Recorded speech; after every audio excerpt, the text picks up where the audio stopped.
સુરતના ડુમસનું ₹2000 કરોડનું જમીન કૌભાંડ હાલ ચર્ચાના એરણે છે અને ભાજપ હાઈકમાન્ડ પણ તેની સીધી નોંધ લઈ રહ્યું છે, કારણ કે તેમના આજે એક વગદાર નેતાની પણ આમાં સંડોવણી હોવાનું ખુલ્યું છે।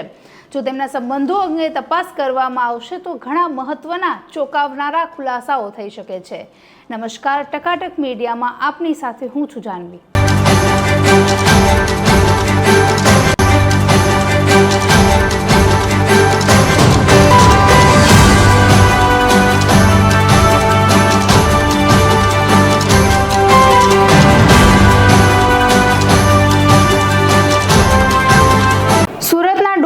સર્વે નંબર 311-3ની 2.17 લાખ ચોરસ મીટર સરકારી પડતર જમીનને ગુણોત્યાના નામે કરી દેવાના કૌભાંડમાં કલેક્ટર આયુષ ઓકને રાજ્ય સરકાર દ્વારા સસ્પેન્ડ કરી દેવામાં આવ્યા છે। હવે સામાન્ય વ્યક્તિને પણ ખબર પડે કે રાજ્ય સરકારની આ કામગીરી બિલકુલ અધૂરી છે, કારણ કે કરોડોનું જમીન કૌભાંડ આચરવું એ રાજકીય પીઠબળ કે દોરી સંચાર વગર શક્ય જ નથી। તે માટે જ ભાજપના એક વગદાર નેતાનું નામ પણ આ મામલામાં ખુલ્યું છે, જેને તાત્કાલિક ધોરણે પૂછપરછ માટે દિલ્હી બોલાવવામાં આવ્યા છે। આ ઉપરાંત એ વગદાર નેતા કે જે ભાજપ સાથે સંકળાયેલા છે, તેમના જ નજીકના સંબંધીના નામે આ મોટી જમીન છે તે નામે ચડાવવામાં આવી છે। ઉપરાંત એ વગદાર નેતાની સંપત્તિનો ગ્રાફ છેલ્લા 5 વર્ષમાં અધોઅધ વધ્યો છે। તેમને ગેમ ઝોન હોય કે અન્ય ઘણી જગ્યાએ જમીનમાં ઘણું મોટું રોકાણ કર્યું હોવાનું પણ ખુલ્યું છે। હવે આ જે વગદાર નેતા છે તેના નામ અંગેનો ખુલાસો હાલ કોઈ પણ જગ્યાએથી સામે આવ્યો નથી।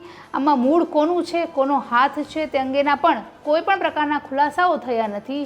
પણ કોંગ્રેસે જેવા મામલાને સોશિયલ મીડિયા પર ચમકાવ્યો ત્યારથી જ એ વગદાર નેતા અને જે ગુણોત્યા છે તેમના જે સાથેની તસવીરો છે તે સોશિયલ મીડિયા પરથી તાત્કાલિક ધોરણે હટાવી લેવામાં આવી હતી। હંમેશા ફેસબુકથી માંડીને ટ્વિટર પર છવાયેલા નેતા આ વગદાર નેતા એ ઘણા સમયથી હાલ શાંત પડ્યા હોય તેવું લાગી રહ્યું છે, કારણ કે કોઈ પણ પ્રકારની સોશિયલ એક્ટિવિટી તેમની દેખાઈ નથી રહી। ઉપરાંત એવું પણ સામે આવ્યું છે કે રૂપાણી સરકાર વખતે પણ ભાજપના જ આ નેતાઓએ કરોડોના જમીન કૌભાંડ આચર્યા છે ને તેમના પણ એ વખતે પણ નામ ખુલ્યા હતા। ફરીથી જ્યારે ડુમસમાં ₹2000 કરોડનું જમીન કૌભાંડ સામે આવ્યું છે તેમાં પણ આ નેતાની સંડોવણી જોવા મળે છે। ઉપરાંત એવી પણ માહિતી મળી છે કે સુરતમાં જે મોટા બિલ્ડર્સ છે, જેમની સુરત શહેરમાં અને આસપાસના વિસ્તારમાં જે મોટી જમીન હોય તેમને રિઝર્વેશનમાંથી મુક્ત કરાવી આ લોકો કરોડો રૂપિયા વચ્ચે ખાતા હતા। આ પ્રકારની જે ગેરકાયદેસર જમીનોને છોડાવવામાં પણ આ નેતાઓનો મહત્વનો ફાળો રહ્યો છે। તો હાલ અત્યારે જે સમાચાર આવી રહ્યા છે તે પ્રમાણે આ મોટા વગદાર નેતાઓને દિલ્હી બોલાવવામાં આવ્યા છે અને બધી પૂછપરછ એમની સાથે થઈ રહી છે। જવાબ દેતા તેમનો પરસેવો છૂટી રહ્યો હતો એ પ્રકારની હાઈકમાન્ડે આ લોકોની ઝાંટણી કાઢી છે।